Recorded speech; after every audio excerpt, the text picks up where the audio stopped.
companies need oxygen, and oxygen is money. Yeah. And we ran out of oxygen, which means if you can't breathe, you die. Yeah. And so that was the shutdown of Capway. Welcome to Behind the Work, the show where we dive deep into the business, life, and careers of people doing some amazing things in the world. I'm your host, Jessica Santana, and I'm bringing you the stories behind the sexy and unsexy parts of success. So whether you're working at a company, building your business, or you're just trying to level up, this is for you. At Behind the Work, we believe that we all have to go up together, so make sure you're tapped in. Hey everyone, welcome to another episode of Behind the Work. I'm really excited because today we have the one and only Sheena Allen. Woo! All right, so Sheena is so dope, y'all. She's a tech entrepreneur and author, international speaker, and creative strategist passionate about building innovative, impact-driven solutions. While still in college, Sheena founded her first startup, Sheena Allen Apps, bootstrapping it into a mobile tech parent company that housed live apps and generated millions of downloads worldwide.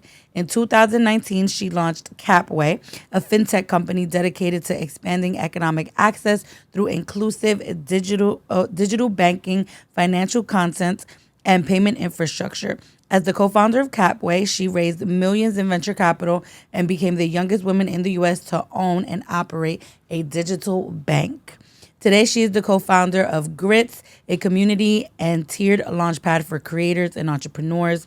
Grits is also home to a growing portfolio of in-house ventures such as the Rich Lessons podcast. Sheena's work has been featured in multiple publications, including Forbes, Business Insider, and Entrepreneur magazine. She's earned many recognitions, which include Forbes 30 Under 30, Business Insider Under 30 Innovator, Inc. Female Founders 100, and one of Entrepreneur magazine's most influential. In 2021, she was awarded the Maggie Lena Walker Emerging Leader Award from PayPal for her contributions to financial empowerment.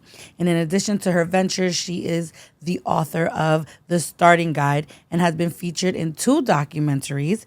She started it and a Google-produced short for its Black Women in Tech series, highlighting her journey as a non-technical founder, breaking barriers in tech. All right, that bio is pretty long. I ain't to like That bio is pretty long, but condense it. But also a beautiful bio, right? And something really, really, really amazing to witness. So for those of you who don't know, I actually met Sheena.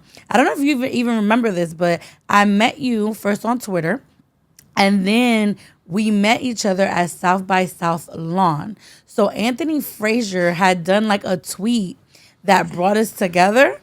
Yeah. And then at South by South Lawn, that's actually when we like met in person for the first time. And it's crazy because I actually have not seen you in a long time. Well, we supporting each other though. Oh, of course. I remember when I became a contributor on Forbes, and I was like, whose story do I want to tell? You were like the first article ever that I wrote. Oh, I didn't know that. Yeah, you were either number 1 or number 2, but I just really grew so fascinated with your story. And I just love who you are and how you show up. I think that, it's not a lot of people that are like from certain places that get to the places that we are like now in our careers. And so to be able to be in community with you is such a privilege. Thank you. Of course. All right. So I want to start off the interview like I start off most of my interviews, which is, who was Sheena as a child? Like, what were her dreams, her aspirations? What was she trying to accomplish? And how would you describe her? I was, even from a young kid. So I grew up in the country, first off. So I'm from Terry, Mississippi. When I say country, I'm talking dirt roads. I mean, eventually they actually paved the road, but it started out as a dirt road. I was very tomboyish, actually. So I was into like sports. Like my brother had cousins that were all like boys. So I was like, I can hang with the boys. So a little rough around the edges, a little tomboy from the country. But interestingly enough, I'm afraid of like horses and cows, and which is weird because now I want to like have my own farm and barn and all that. But I will say, even from being a young kid, looking back, I realize now I was always different. And even my parents say like you are always like just very very different. So I was the girl that wanted to like I wanted to like draw and paint on the walls, and I don't know. I guess seemed normal then, but now looking back, I definitely was a little different. Yeah. Okay. And so then walk me through how you go from like being this sporty, different kid to then getting into college and then launching your first apps. Like, what were the things that happened along your journey that enabled your interest in tech in the first place? So I never thought I was going to do tech. Yeah. So I wanted to do art. So I was, as I mentioned, drawing and painting all over my walls. And I had an art teacher in high school that was like, "Hey, I think you should do art. Like you're really good at art." So she was like, kind of hit me up like art school and like kind of give me the rundown of like what I could do, by really going deep into the world of art. And I was a model student, great student. So whatever organization you can think of, I was part of it. National Honor Society, Beta Club, I played basketball, yearbook staff. I mean, literally, like, if you could think of it, I did it. And I'm also a first-gen college student. So I graduate, and I tell my parents I want to go to art school. And my parents were just like, no, like, you're going to college. I had scholarships. They were like, no, you're going to college. And so I go off to college not knowing what I want to do, double major in film and psychology. Film gave me my creative outlet because I want to do art. Psychology was just something all my friends came to me with their problems even in high school. So I was like, might as well do psychology. Also, I mixed that with a minor in marketing, which gave me the creative outlet also. So I say all that to say I got into tech because in college, kind of not wanting to be there, to be quite honest, I had this idea for a mobile app. And I was non-technical, by the way. So I was like, I'm going to figure this thing out. Like, I really want to create this app because it wasn't available. I went to the App Store, looked for it, couldn't find it. I was like, I'll just create it. And I did. I sketched out the vision for it on printer paper. Tried to find a developer around campus, couldn't find one. Ended up outsourcing it. I did all the front end, they did the back end, I did all the design, all the Q&A myself, and that was the beginning of me in tech. Yeah. And so what I'm hearing from you too though is like outside of like actually like thinking to yourself like I want to see this app exist, you actually bootstrapped the company to the point where like you even had millions of downloads, right? Like that is actually a little unheard of in the space. It's very rare for people to actually like build technology products in a bootstrapped way and then be able to generate the traction that you generated. So can you talk us through the process of why you didn't try to like get VC funding? Like why did you want to bootstrap that project when it clearly had the traction that you needed that might have been appealing to investors? Starting out, I didn't know. Yeah. It came from actually just lack of knowledge. So I didn't even know what it meant to go out and pitch. Yeah. I didn't know what a VC was. I mean, I'm sitting in Mississippi. I mean, people in Mississippi know what that is now, but back then, like, you don't know what that is. So I built this company. It ends up doing really, really well. I graduate because I actually was going to drop out like my senior year, to be quite honest. But I end up graduating, and I end up moving to San Jose, so Silicon Valley. And I only went to Silicon Valley for two reasons. One, I Googled, where do you go to build a tech company? Like, truly Googled it. And just so happened, one of my childhood friends, the prior year, had drafted by the San Francisco 49ers. And I was like, hey, you're in the middle of the Bay. I'll just crash on your couch. Like, I need to experience Silicon Valley. And it wasn't until I got there and I started to understand what it was like to actually, like, what are VCs? How do you raise money? But the reason I ended up deciding to continue to bootstrap it, the company was making money. And I kind of knew in my mind that the parent of Sheena Allen Apps wasn't going to be my home run company. It wasn't going to be my unicorn or what I would want to be my unicorn. I really said this is going to be the company I'm going to bootstrap. I'm going to learn in my own pace.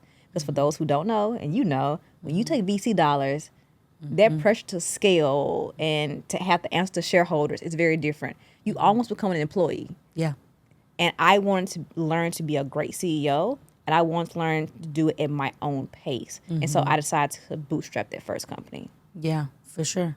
And so then at some point, I remember there was a moment where you decided to not step away, but kind of maybe like sunset what you were doing with Sheena Allen apps and then all the apps that were falling under it. And then you started Capway. Yeah. And that was the thing that I think for me gave, and you could tell me if I'm wrong, but just on the outside witnessing in, I feel like this was like your level up company. Oh, where you were 100%. like, okay, I'm from Mississippi. I didn't know, but now I do know. And now I'm going to like take all the knowledge I've been able to accumulate and like build this really amazing digital bank. Would you say that that was your 100%. level up company? Oh, it was. So Yeah. that was a company that I thought was going to be my unicorn company. Okay. 100%. So tell us like what was the problem you were trying to solve, like, and what inspired you want to start it? Yeah, so I sunsetted Sheena Allen apps. Well, some of the apps still ran because they were able to kind of just self-sustain themselves. But Capway, again, I was like, I've learned from Sheena Allen apps, like now it's time to go up. So Capway, the name itself stands for a new way of doing capital.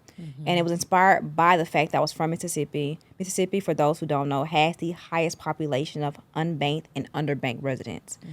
A lot of that was my grandmother, my great-grandmother, people in my community. So I knew that world very well personally, but I also learned what technology can do for people professionally. And so to me, it was like, how do I combine the two to create something?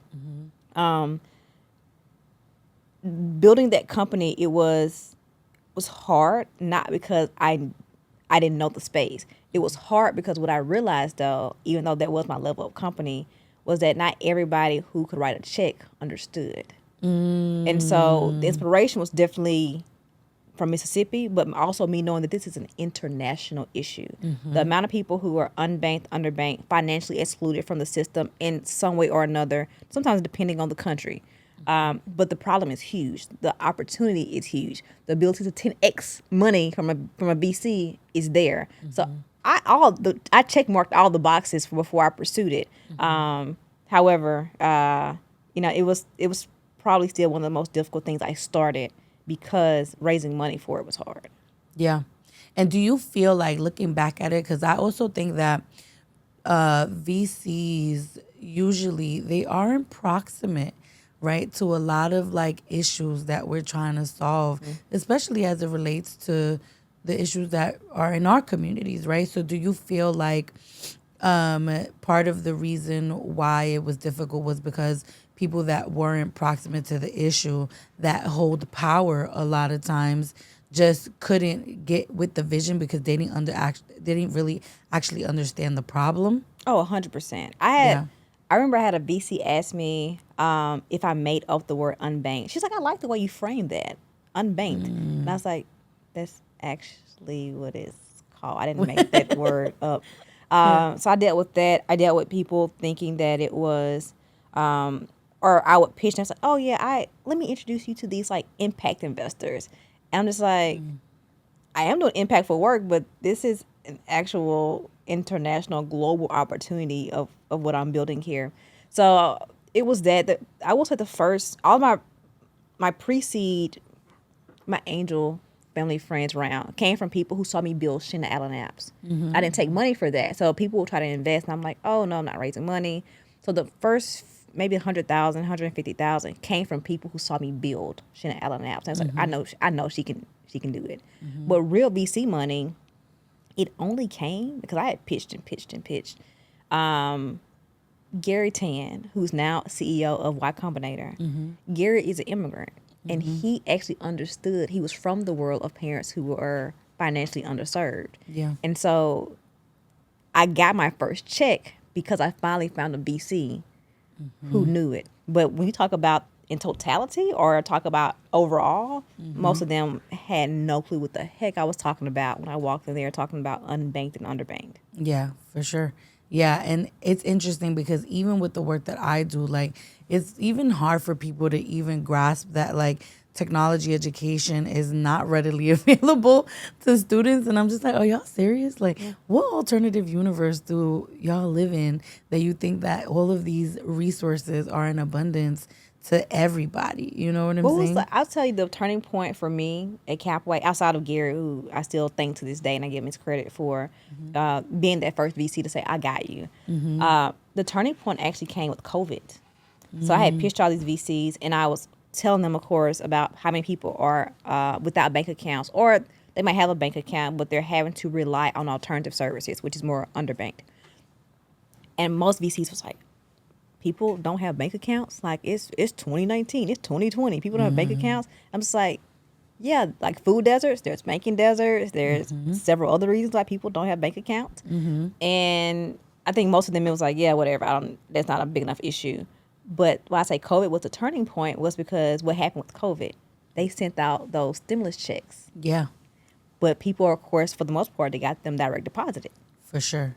But then the government started to realize, like, holy crap, I can't direct deposit to everybody because so many people don't have bank accounts. Yeah. And when that started to kind of come out and people started to write articles about it, some of those same VCs kind of rounded back and was like, oh, this is what you were Trying to talk about. And I was like, yes, exactly. Yeah.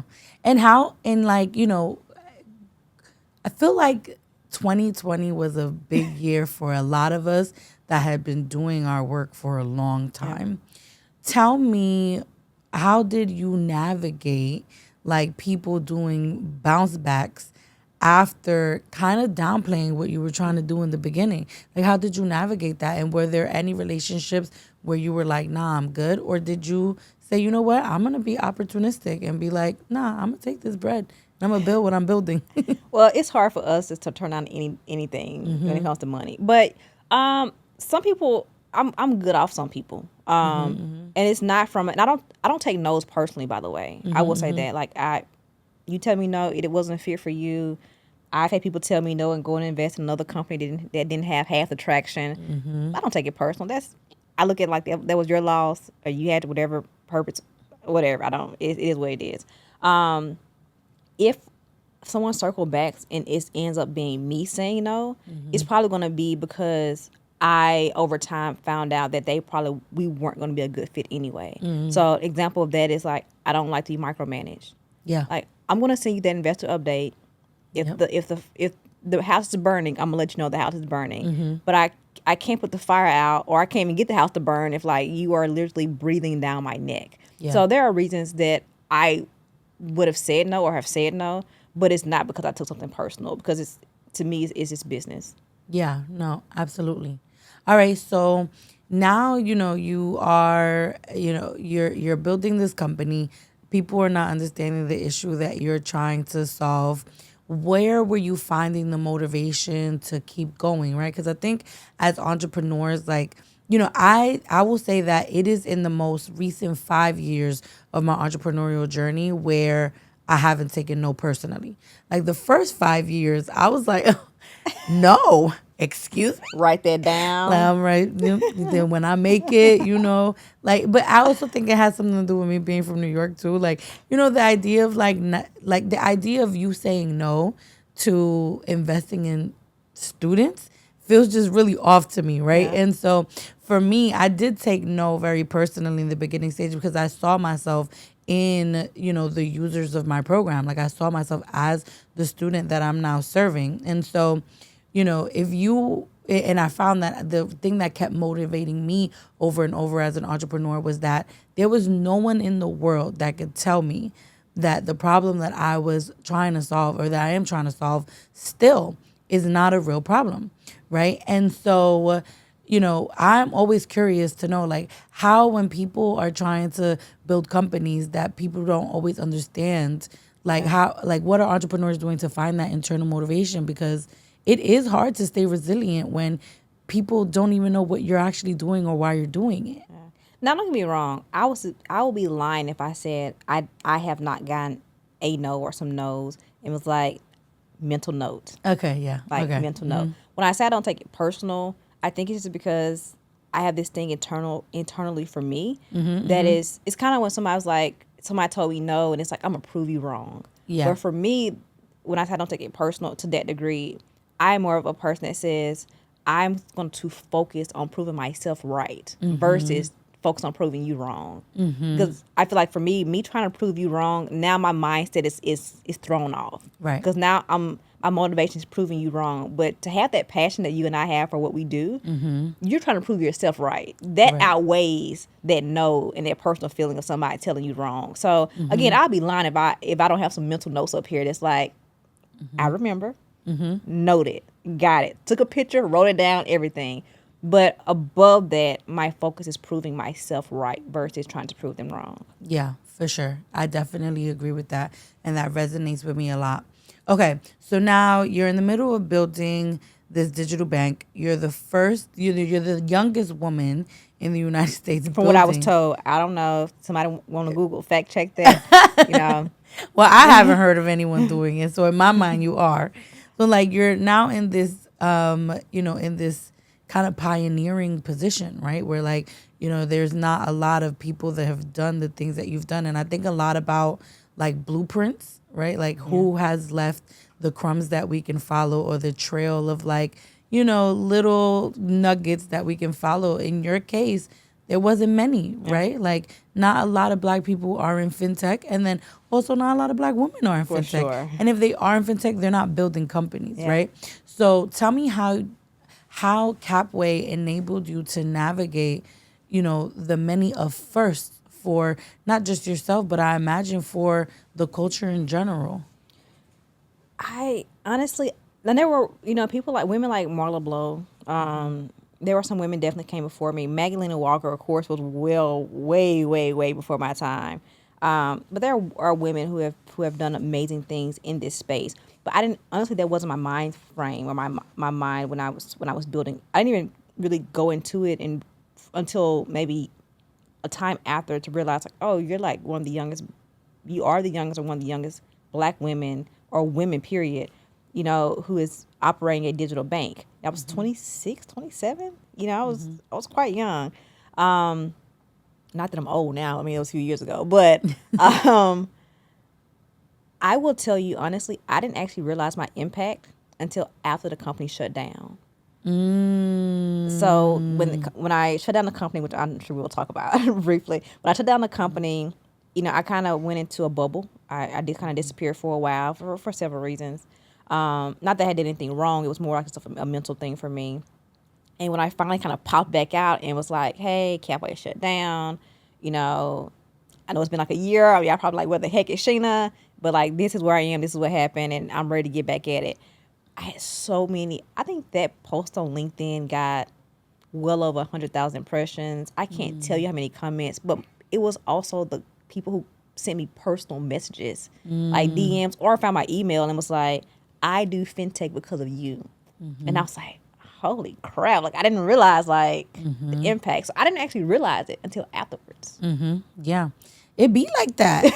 It be like that. Like, I remember recently someone was writing me, like, a nomination, and they told the story of something that I did, like, a few years ago. And I was like, really? Like, I just said something, and it, like, actually, resonated with them so deeply. And I also think that, like, that for me is a reminder that like how we move and how we show up is really important, right? A lot of times people are like, well, I'm not here to be nobody's role model. Like, I'm not here for representation. But it's just like, actually, like, I know that you're not here for it. I know that that's not your motivation. But at the end of the day, because there's not a lot of us doing the things that we're doing, like, you default into representation. And it's funny because there was a post that a founder made a few years ago where I think she said something to the extent of like, oh, only Black and brown people make, their founders celebrities, right? Where it's like, you'll never know who the CEO of like PayPal is, or you'll never know who the CEO of Pinterest is, but like you're going to know like the founder of a Black-led startup. And I was just like, I don't know that that's what it is. Like, I don't know that we intentionally try to make our founders and CEOs celebrities. It's just that when there's not a lot of us, right? Yeah, like know you're gonna be seen, right? Yeah. And so tell me how you have navigated, right? Not only breaking yourself into this industry where there isn't a lot of us, but also holding the responsibility of, being a representation for young Black girls who are trying to do some of the things that you've done with your career. Because that is a really big responsibility to Oh, hold. for sure. And I think about that every single day in all of the movements that I make. Again, maybe it's just me. When I tell you, I'm mentally in a bubble 90% of the time. I am. I actually, again, didn't even realize some of these things. Mind you, I would get like emails or people on social media would reach out. Usually, it's not until I go to a conference, which I haven't been to one in a minute now, that it's like somebody walks up and like, "Oh my gosh, you're Sheena!" And I'm just like, "Yeah," but because I'm so just like in my own little bubble. For me though, the biggest one is always when I get a young girl that reaches out of any color, but especially a young Black girl or a young brown girl who reaches out, and it's like, I'll tell you the one story that forever sticks with me, and I tell the story often is Sheena Allen apps. So your splash screen, which is the first screen that pops up anytime you open up an app, it doesn't matter what app it is. Every app has a splash screen. My splash screen for every app under Sheena Allen apps was actually the Sheena Allen apps logo. And I remember it was just one of those days as an entrepreneur that you're just like, why am I doing this? Like, I'm done, which I'm sure we both said that probably 10 million times over being an entrepreneur. And it was one of those days, and I get this email from this little girl, which I'm sure her mom helped write. And she said, "I love your app, and I think it's so cool that it's built by a girl." And I was like, all right, let me get back to it. So it's those things. It's also, to your point, you default to that responsibility. Yeah. This is what you sign up for. It's kind of like celebrities when they're like, don't take pictures. And it's kind of like you kind of signed up for it. Mind you, I think you should be respectful of your space, your personal space. But you do default to it. Overall, though, impact is huge to me. Like, people all talk about like legacies, like what are you going to leave here with? Like, I want to leave here with impact. Like, what am I going to leave here that's going to live on far, far when I am gone? Yeah. Steve Jobs is still talked about to this day, and he's going to be talked about 50 years from now because we're going to be on iPhone number 128. And it's going to be like, this was Steve Jobs' vision. Like, I want to leave that impact that when I'm long, long gone, I am still part of the conversation. Yeah. Ooh, that gave me chills. I feel the same way. I feel like, just thinking about the last decade for me in terms of, when I left my corporate job to do what I'm doing, I think a lot about like, what is my legacy? Like, how do I want to be living in my purpose, making sure that anything that I'm doing is divine. And in those moments, people have asked me sometimes, like, you're now 10 years in to AOT, will you leave? And I'm just like, no, like, I still love this work every single day. And the moment that I don't love it, then I walk away, right? And so the question that I have for you, kind of like in this theme, is around like your decision to shut down Capway. Because one thing I really loved about Capway was that it wasn't just that you were trying to serve the unbanked and the underbanked, right? Like, I remember when you and I did the Forbes interview, you talked explicitly about how these users that you were trying to solve and build a product for were very much like your family members, right? Your aunties, your uncles, right? Even me thinking about my own dad and like money in the mattresses, right? Like, I think about that a lot. And when you are so connected to the problem that you're trying to solve, sometimes it's difficult to let go of a vision that you had for something because you really want it to work, right? And so what were the conditions that were happening at the time where you were like, you know what, it's time for me to walk away from Capway and shut it down? Yeah, so it definitely wasn't I didn't volunteer to be like, yeah, time to shut it down. It wasn't. I didn't lose the passion. I'm still to this day very passionate about fintech in general. Capway shut down. So what most people don't know about digital banks is no digital bank is an actual bank themselves. I think there's only one, which is Varo. Every bank, Cash App, Chime, PayPal, anytime you see a digital bank, you get the little card, it's a digital bank. If you go to the bottom of the website, or if you flip that card over, there's going to be who the sponsor bank is for that. There's always a bank behind the digital bank, because digital banks don't have, they're not chartered. They're not federally chartered. We are considered programs of a charter bank, which most people just don't know that. So people think I'm banking with Cash App. No, you're really banking with whoever is their charter, whoever's their sponsor bank. Years ago, Rush Card, you're from New York, and everybody was like, oh my gosh, Rush Card stole my money. It really wasn't Rush Card. It was the sponsor bank that was behind Rush Card that the issues were there. I mean, Rush Card played a role, but it was some stuff that happened in between. So most people don't know that, though, because they think they're banking with Chime. You're not banking with Chime. Like, Chime doesn't hold your money. Like a sponsor bank holds your money.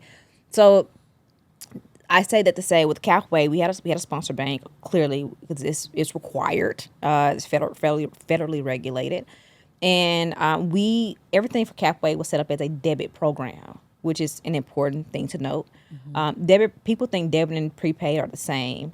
They're not. They're very similar. Prepaid, debit, and debit have a lot of the same similarities, but there are things like your compliance paperwork is different. Like there are your funds flow is different. There are pieces that are different inside of it. We were set up as a debit program. We went through an audit, and our audit came back that we had been set up through the CFPB as a prepaid program. And so pretty much the CFPB said, hey, you have to change everything to either operate as a prepaid program, or you're going to have to completely start back over to be a debit program, which happens, by the way. Unfortunately, happens. The problem is now we're going into 2022, 2023, when funding has completely dried up. So even to raise what we raised was almost unheard of for fintech, which wasn't a lot, by the way. We didn't raise $10, $20 million. But in order to pretty much restructure the entire program, it would have taken $2 or $3 million. To go out to our investors or new investors and say, I need $2 million to restructure this program, was almost like it wasn't going to happen. Nobody was even giving out money anyway. So it wasn't a traction. It wasn't. We definitely had real users. And I say that because a lot of fintech users are not real. They're nothing but fraud rings, and people inflate their numbers. And that's one thing as a founder I just refuse to do. And it's funny because we were both friends with Evan, that's Credit Academy, who I love, by the way. And when we talk to this as fintech founders, I tell them all the time, I was like, you gotta be okay with yourself when you look at yourself in the mirror. Because when somebody says I have 100,000 users, they may have 100,000 users, but probably 80,000 is fraud or fraud rings. So technically they have 20,000. I always went in with our real numbers. Yeah. And whether they hurt me or didn't, I'm okay with looking at Sheena in the mirror. So we had the numbers. I always spoke of our real numbers, spoke of our real traction. But between funding drying up, Greenwood was an issue, which I have no problem with, just being honest and transparent. Because a lot of investors were saying, oh, well, you're coming in to raise $3 million to restructure, but Greenwood's raised $60 million already. So kind of like, what's the point of us giving you $3 million when you're $57 million behind the eight ball? And I would go and I'm like, we're not the same company. Yeah. Besides the fact we have a debit card and it's a black founder, there is nothing else about our companies that are the same. Even our ecosystem was very, very different. We had from the very beginning, it was like, how do we do global expansion? Because this underserved market is even much bigger than the U.S. So everything was totally different from the two companies. But I said, if someone talking to someone who was a brown founder, they feel like it can only be one. Like no one told Lyft, it's like, oh, it's a white guy that has Uber already, like we can't fund you. Right. But in our space, there's already a black founder that has a debit card that's already raised more. Like we're probably it's probably not a good fit for us. But unfortunately, that's just what we dealt with. And so it came to the point of like, companies need oxygen, and oxygen is money. Yeah. And we ran out of oxygen, which means if you can't breathe, you die. Yeah. And so that was the shutdown of Capway. Yeah. Yeah. And so now Capway shuts down. You run out of oxygen, Sheena. and then you decide to like take some time for yourself? Because you did Sure. say that you were like, after that, you just was like, I'm not popping out. How, tell me about the mental things that were going through your mind at that time, right? Because when something is so near and dear to you, for folks to say like, I got no more oxygen for you, that can be really debilitating, right? Yeah. And so what was going through your mind during the time where you're like, I'm gonna take some time for myself after I've shut this company down? And like, how did you make sure that you shutting Capway down didn't stop you from starting your new venture, Grits? Yeah. You know, so I left Atlanta. So Yep. Capway was technically started in New York, but I built it out in Atlanta. So I left Atlanta. I moved back to Mississippi, which is where I'm from. My plan originally was like, I'm going to go back to Mississippi for like 2 or 3 months, and then I'm going to leave. Because what I didn't say, we actually had M&A offers on the table. So one thing about startups, usually when they're at the point where they know they're not going to survive, we start looking for acquirers or some type of merger, something that just makes sense so that not everybody loses 100%. Like you walk away with something, even if it's not the founder, which is a whole other conversation. As founders, we probably will walk away with nothing, but how do we get our investors back something? So we had M&A offers on the table. So my goal was like, in like 2 or 3 months, this would be a kind of a quick M&A, and I'll get whatever and I'll go on about my business. We went through the M&A process 3 times with 3 different companies, and it just didn't happen. We just couldn't come to an agreement, and I end up, my adult weight. I talked about this before. My adult weight is about 130. I looked up and I was like 170 pounds, the biggest I've ever been. But it was depression, and I didn't know I was depressed. I was in Mississippi. I'm like sitting on my mom's couch, and my parents are divorced. My dad, who FaceTimes me all the time, who we edited this out, by the way. My dad was FaceTiming me when I came in here and interrupted us. That's my dad FaceTiming. We do it every day. And we're FaceTiming still, and he is coming by the house, and he's like, every time I FaceTime you or come by here, you're in the exact same spot on this couch. And I didn't realize it. I was like, dang, he kind of right. But why I say Mississippi was great though, because what I did there, and I realized what was going on with myself, I started like grounding, earthing. So the country's the best place. Like take your shoes off, go out and touch the earth. Like look at the rabbits in the morning, the deer. Like I mean, I'm in the country, so I live in the country. So like the deer, like the birds in the morning, you can hear them like chirping, and it was probably the best reset that I needed. Was doing that. It was really coming into myself again. And so that was late 2023 was when we shut the company down. 2024 was my time in Mississippi. And that was, I started fasting. I kind of just started changing how I eat and my mental, like how I think about things. So 2024, was definitely a change for me. And I knew, I said 2025 was going to be my rebuilding year. Yeah. But I will say, I do understand why investors say, some investors have like this thing of like, I want to invest in a founder unless they have taken off 6 months to a year after shutting down a company. And I get 100% now why. They have kind of that rule of thumb. Yeah. Because I wouldn't have been any good as a starter founder starting a new company 2 months later. Yeah, because so much of your identity is also built into the Yeah. thing that you're building a lot of times. And so decompressing from that is really important, especially if you're like looking for longevity in the game. You know what I'm saying? For Like, to be able to do something over a period of time and then walk away from it, like you do need a resetting period. So I agree with that. I recently took a sabbatical. I was gone for 2 months. It wasn't a year, but it was for 2 months after our 10-year anniversary. And I was like, if I'm going to give this another decade, like I'm going to have to do some resetting. So I ended up going to like so many different countries in South and Central America.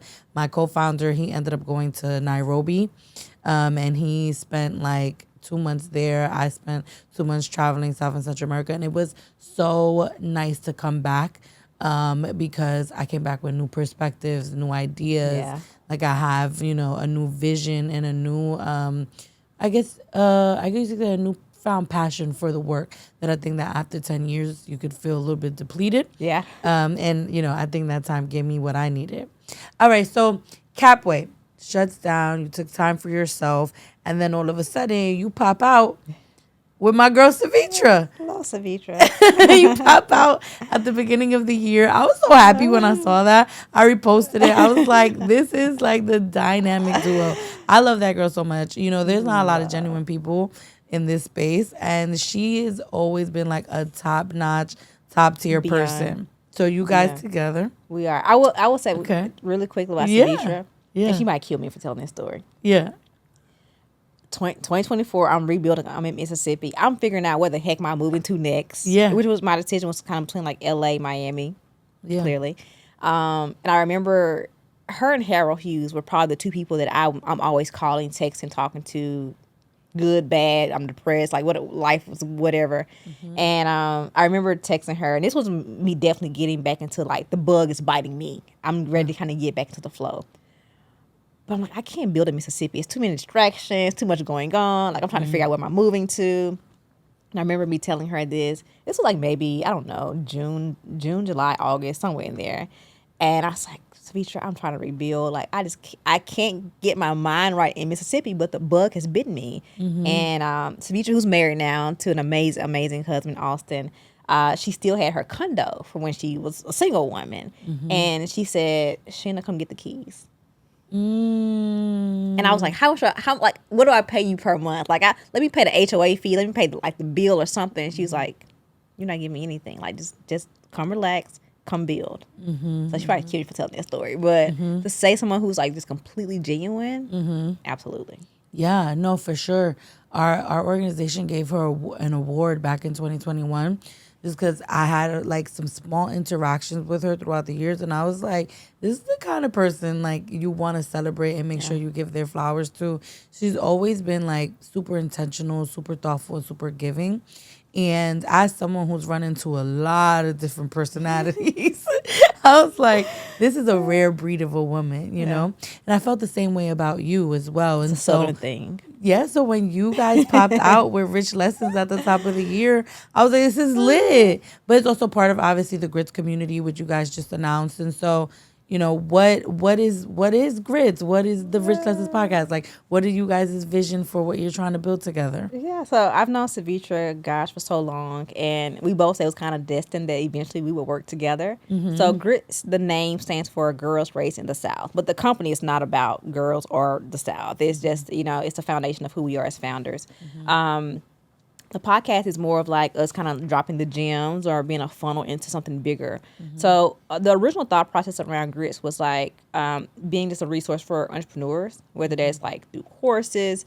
And when we say courses, by the way, we actually meant like we want to build courses or build resources by people who've actually done it. Yeah. No shame or like, I'm not trying to throw like rocks at, people who do these courses. But the fact that so many people sell courses on stuff they've never, ever done kills me. It's like, you are teaching me how to build an app, but you've never built an app. Like, it absolutely kills me. So for us, we were very intentional to say that if we're going to do courses, we're going to only do courses that we can actually prove we've actually done it. So we know the good, the bad, the ugly, how to navigate it. Executive coaching. So we kind of started out really being more of a launchpad or a tiered model or a community for entrepreneurs.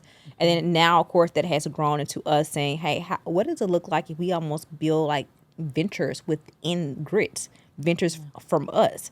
And so Rich Lessons is one of those ventures as a podcast, but there's some other ventures that we're working on. So I don't know if we'll call it a venture studio, but we're definitely building and we'll be building ventures within GRITS itself, but the foundation of it is still being a place or a community for entrepreneurs. And that was one of those things of we both get so much inbound. Even after taking a year off for myself, we still get inbound of like, can I pick your brain? Can you mentor me? I have questions. And for us, it was like we're so busy that we don't have the time per se to do that. Sure. But how do we actually build a community that we're still very much part of, we're the founders of, we still can navigate it and control it? So that in the end, everybody benefits. Yeah, for sure. That's wonderful. I'm really excited for what you guys are going to do. Honestly, collectively, like your genius and Savitra's genius, these are founders that have done it all before. You know what I'm saying? And I think that you're correct.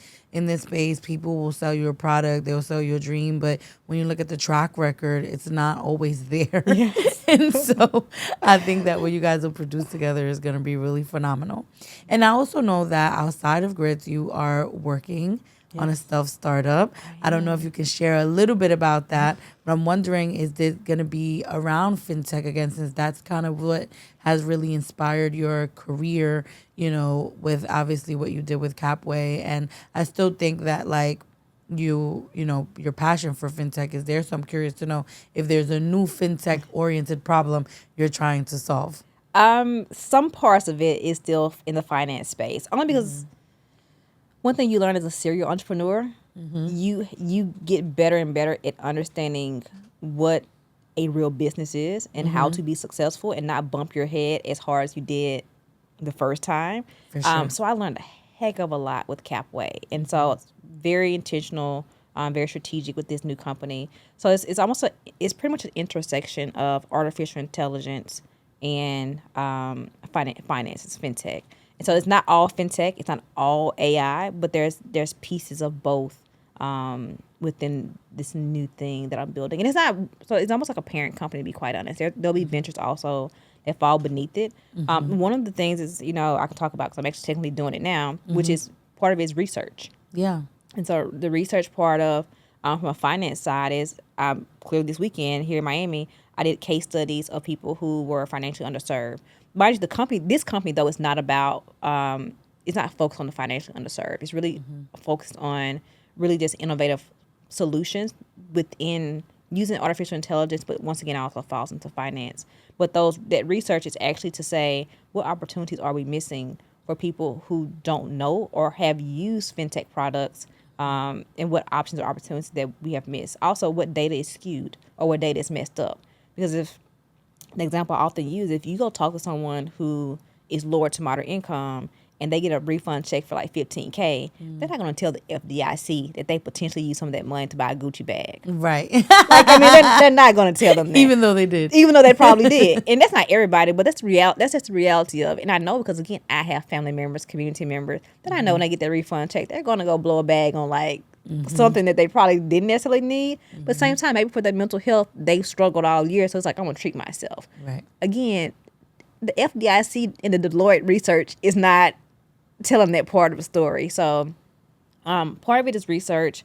So, but it's different things coming together. So, but yeah, that's what I'm working. I'm back in the mode. That's good. So then obviously, you know, as we end the episode, there is something about you that is a serial entrepreneur, right? Like there's been different ventures, different ideas, things you've brought to life, things that you've sunsetted, things that you're currently now building in partnership and also by yourself. Like, what would you say are the things that makes a good serial entrepreneur and things that actually can break an entrepreneur's experience if they don't master it? Every entrepreneur, every single one has to be crazy. Because nobody in their right mind does this. And nobody in their right mind does this as many times as I've done this. So 3, Sheena Allen Apps, Capway, now Grits, plus, you know, a new stealth company that I'm working on. So to do this 3 times, you have to be absolutely out of your freaking mind. So I'm crazy. You're crazy. We crazy. You know, it's one thing to punch a clock 9 to 5 and get that steady income, which works for some people. I actually hate people who push people into entrepreneurship. It's not meant for everybody. It's not meant for and that's everybody. okay. But for us who choose not to go 9 to 5, not to have a guaranteed steady income, because the founder pays themselves last if something goes wrong in the company. You have to be crazy to do this. Very passionate, but also very crazy to do this. So that's my thing about entrepreneurship there. What would break someone if it's not even failing, in my opinion? Like Capway didn't work out. Technically, failure lesson, however people look at it, I look at those as lessons. I think though, outside of that, it's when people have not come to the agreement within themselves internally that they're okay with the price you have to pay. Everything in life comes at a price. Every single thing. It doesn't matter. Being a mom comes at a price. Being a wife comes at a price. Being a great friend comes at a price. Every single thing that we do in life, there's a price that comes with it. Entrepreneurship is huge. A lot of us, that's why women and having more babies in their 40s than ever before. Millennials, for the most part, we put our careers first. For sure. Which shows in the stats of women having their babies in their 40s now. How many birthdays have you missed? Plenty. How many friends that want to go out? You're like, tonight I got this deadline I have to go meet. You have to go pitch. You get told no. You have thick skin. A relationship maybe didn't work out because your partner's demanding more time but doesn't understand fully what you're doing. For sure. All these things come at a price. I think with entrepreneurship, it looks so sexy online that a lot of us get so far into it or so for of this fantasy in our mind that we don't take the time to really look in the mirror and say, am I okay with the price that I'm going to have to pay to make this work? That's a bar.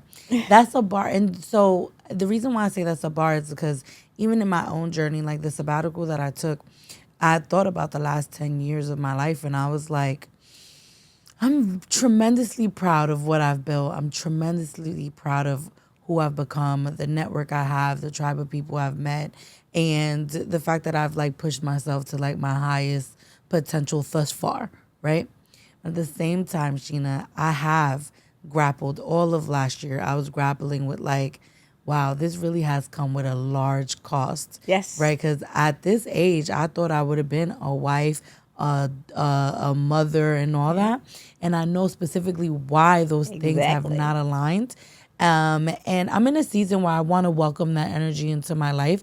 But I also know that I am still asking myself whether or not that's a price that I want to pay, right? Because I love innovation and I love creating things. I love traveling. I love being able to do like informal things. And, honestly, having that kind of structure, does impede on your ability to move the way you want to. So I'm really happy that you named that because I do believe that entrepreneurship is extremely romanticized. And while sure, there's a certain lifestyle we get to live, there's also, the moments where we're just like, oh, this is a very untraditional, unconventional pathway I'm taking. And I will say to that really quickly is to be Sherelle Dorsey and I actually had this conversation yesterday, and we were talking about life, romance and being mothers and wives, but also being entrepreneurs. Yeah. And I remember I told her, I said, of all the accolades that I have, and I've been blessed to have many. I've been blessed to receive multiple awards. I think I've been on every under 30 list that was possible, and so much more. And I'm so appreciative of it. I never want to ever come off as I'm not appreciative. But I also don't take it to my. It doesn't go to my head. For sure. And the reason for that is what I have seen. We have seen people in this space when they get so many accolades and people are clapping for them and they allow the applause to help them rise. But the minute something goes wrong, if you allow the accolades and the applause to give you the power to rise, those same people, you give them the power to tear you down. Oh, for sure. And I just don't, I'm not going to give you that power. Oh, I absolutely. refuse to give you that power. So when people are like, you're so humble, or like, you don't ever talk about all the stuff you've done, it's like, I'm very appreciative of every award, of every recognition, but I'm never going to give you enough power to feel like you clapping for me. It's going to also give you the power to tear me down. We've seen it with Arlen. People praise Arlen. Oh my gosh, the best thing that ever happened. But the minute something goes wrong, the same people that were clapping for her were also the worst thing that ever happened. We've seen now with Arian. Love Arian from Fearless Fun. Like the minute she's going through this hard, difficult lawsuit, it's like people who were on her side, not everybody's clapping for her anymore. Right. Mind you, Arian's amazingly mentally strong, and most entrepreneurs are. But I'm never going to give that power out, that an applause is going to get me somewhere mentally, because that same people will prey on your downfall. And if you give that power out, they have the same power to do the opposite. Oh, absolutely. Absolutely. And I guess I will end this with, I think what people don't realize is that none of this is guaranteed. The most important recognition that I have that I carry with me every single day is that I'm a child of God. Amen. And the moment that God says you no longer can live this life, that for me is when I will throw in the towel, right? Because the reality of the situation is that people don't realize that none of this is guaranteed. And if God does not want you to have that award, if God does not want you to have that startup, and if God does not want you to live the life that you are currently living, trust and believe he will cause mayhem. And I think that people don't realize that, like, treating our favorites as if they are these divine creatures of the universe is actually very dangerous. Yeah. Very dangerous. Yeah. Well, Sheena, where can people find you? All of my social handles are the same. So at who is Sheena. LinkedIn is, I think it's just Sheena Allen, maybe Sheena D. Allen. And then my personal website is SheenaAllen.com. And any last thing you want to say to the people before we wrap up? Love yourself. Love yourself. Yes. You heard it here first, y'all. Love yourself. Thanks so much for tuning in this week. We will see you next week. Mwah. Thanks for listening to Behind the Work. If you enjoyed this episode, don't forget to subscribe, leave a rating and a review. Follow us on YouTube and on social media. I want to hear how this show is leaving an impact on you.